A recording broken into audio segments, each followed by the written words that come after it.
Hello everyone, welcome back to my new mini blog. আমার করা একটা অকাজ তোমাদের সাথে শেয়ার করছি। আমার বর বলেছে আমি নাকি যত সব অকাজ করছি। আচ্ছা, তোমরাই দেখে বলো তো এটা অকাজ না কাজের কাজ করেছি। এই ড্রেসিং টেবিলটার বয়স হলো 5 বছর, তাই ভাবলাম এটাকে নতুন করে সাজানো যাক। তাই বসে পড়লাম রং তুলি নিয়ে। সত্যি বলতে ইচ্ছে হলে একটা নতুন আনাই যায়, যেহেতু পুরনো হয়ে গেছে। কিন্তু ওই যে মায়া বলে একটা জিনিস আছে না, যতই হোক বিয়েতে পাওয়া, তাও আবার বাপের বাড়ির জিনিস বলে কথা। সে যাই হোক, প্রথমে ভাবছিলাম অন্য কোনো একটা কালার করব, কিন্তু ফেব্রিক খুলে দেখি আমার কাছে সেরকম কোনো কালারই নেই। তা দেখলাম সবুজ কালারটাই বেশি আছে, তাই এইটা নিয়েই বসে পড়লাম।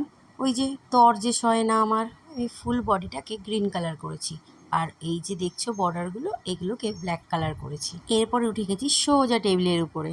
এই যে আয়নাটা দেখছো, এই যে ডিম্বাকৃতি, এর পুরোটাই আমি ছোট ছোট ফুল দিয়ে মোটিভ করে নিয়েছি। প্রথমেই বলে রাখি, আমি কিন্তু কোনো ড্রয়িং আর্টিস্ট নই। আমার মন থেকে যা এসছে আমি তাই এঁকে দিয়েছি। ওই যে জানি তো, নিজের জিনিস যা ইচ্ছা কি, কেউ তো আর মারবেও না, ধরবেও না, বকবেও না। এই দেখো, কথা বলতে বলতে আমার পুরোটা কমপ্লিট হয়ে গেছে। আচ্ছা, এবার বলো তো তোমরা কেমন হয়েছে আমার এটা। কমেন্ট করে জানাতে ভুলবে না কিন্তু। আমার ভিডিওটা ভালো লাগলে অবশ্যই একটা লাইক, কমেন্ট আর শেয়ার করে দিও। আজ আসি, দেখা হচ্ছে তাহলে নেক্সট ব্লগে। বাই।